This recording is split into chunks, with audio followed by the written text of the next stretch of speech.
今天分享一下用吐司盒一次性解锁2款不同口味的古早蛋糕，不仅超级的短，而且口感細膩，入口即化，非常绵密。做蛋糕之前呢，可以提前把油脂裁好，不然等一会儿容易手忙脚乱。根据吐司盒的长度确定出油脂的尺寸，根据底部的轮廓折叠出油脂的大小，然後把右上右下、左上左下的角度剪掉，最後就得到一個這樣的形狀。放入模具裡面正好，因為2個一起做嘛，我們提前把粉類都稱出來。也用的是這款梨花軟白地精粉，粉質細膩，超級適合新手，而且這款配料表也非常乾淨。再來把玉米油加熱到60-70度，或者直接微波爐叮個2分鐘左右。今天用的是燙面法，攪拌到沒有乾粉的狀態，再加入牛奶。加入牛奶之後呢，就會變得粘稠一點，繼續攪拌均勻。這2個盆都是同時在進行的哈。再來分離雞蛋，因為我做了2個嘛，雞蛋用量還是比較多的。繼續攪拌均勻，最後滴落下來是這種比較順滑的狀態就可以了。蛋白裡加入白砂糖和檸檬汁，這次的量比較多，所以我還是用除湿機來打發。我一般直接用8檔打發，不會濺出來，也不會打發的太慢，真的超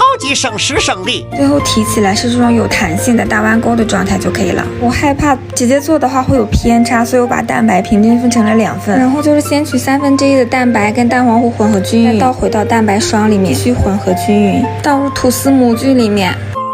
稍微震一下，震平一點。巧克力的這一款，表面撒一些耐高溫的巧克力豆，另一個做香妃蛋糕，表面擠上沙拉醬，再撒上一點椰蓉。因為今天我們用水浴法，所以吐司盒底下要再包上一層錫紙，放入預熱好的烤箱裡，底下的托盤裡加入1厘米左右的開水。出爐之後真的超級香。出爐之後呢，一定要震出熱氣，放在晾網上放涼，然後撕開油脂，真的超級的短。